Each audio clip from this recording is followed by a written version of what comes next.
বাংলাদেশ সৃষ্টির পর থেকেই চরম বৈষম্যের শিকার হয়ে আসেন দেশের ইমাম মুয়াজ্জিনরা। রাষ্ট্রের প্রতিটি ক্ষেত্রে সরকারের নজর থাকলেও সেই নজরের বাইরে ছিলেন তারা। মসজিদ কমিটির দেওয়া অল্প কিছু বেতনের ওপর নির্ভর করেই জীবিকা নির্বাহ করে আসছেন লাখ লাখ ইমাম মুয়াজ্জিম।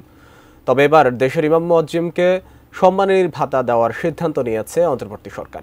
কিন্তু কত টাকা সম্মানী ভাতা পাবেন তারা, বিস্তারিত জানাচ্ছেন আরিফ হাসান। কিভাবে একজন ইমামকে আপনারা ৫,০০০ টাকা বেতন দেন? ৫-৬ টাকা দিবেন। ঢাকা শহরের কাজের বুয়াদের বেতনও ৫-৬ টাকা নাই অনেক বাসায়। চাউলের টাকা জোগাড় করা তো কঠিন হয়ে যায়।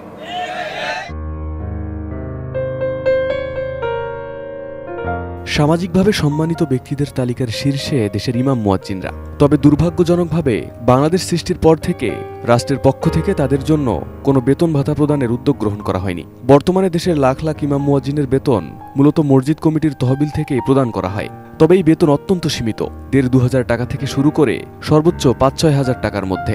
ফলে সামাজিকভাবে সম্মানিত হলেও উচ্চ দ্রব্যমূল্যের এই যুগে টানাপোড়েনের মধ্যে জীবনযাপন করতে হয় তাদেরকে।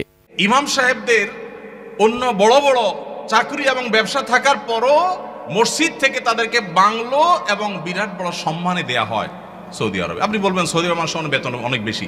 বেতন অনেক বেশি এই জন্য বাড়ি অনেক বড়টা দেয়।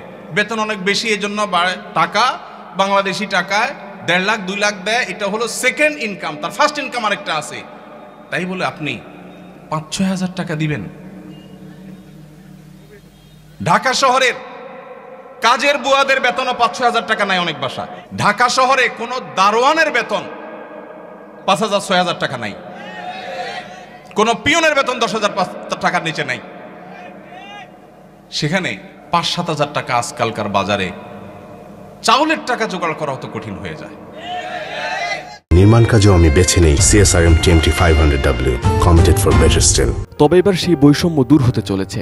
ইমাম মুয়াজ্জিনদের সম্মানী ভাতা চালু করতে যাচ্ছে অন্তর্বর্তী সরকার। গত মঙ্গলবার সারা দেশের মসজিদগুলোর তালিকা করতে ৭ সদস্যের কমিটি গঠন করেছে ইসলামিক ফাউন্ডেশন।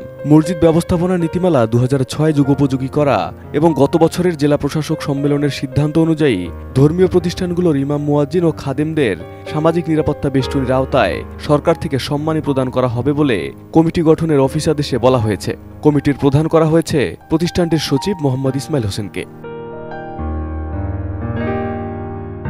মোহাম্মদ ইসমাইল হোসেন জানান, সারা দেশে অন্তত ৩.৫ লাখ মসজিদ রয়েছে। এসব মসজিদে ১৭ লাখের বেশি ইমাম ও মুয়াজ্জিন রয়েছেন।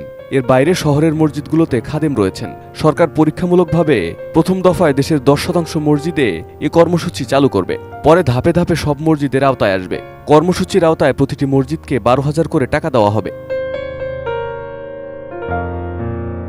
ধর্ম মন্ত্রণালয় সূত্রে জানা গেছে, একইভাবে মন্দিরের পুরোহিত ও অন্যান্য ধর্মীয় উপাসনালয়ের সংশ্লিষ্ট ব্যক্তিরাও এ ভাতার আওতায় আসবেন। পাশাপাশি বিভিন্ন উৎসবে বোনাসও পাবেন তারা।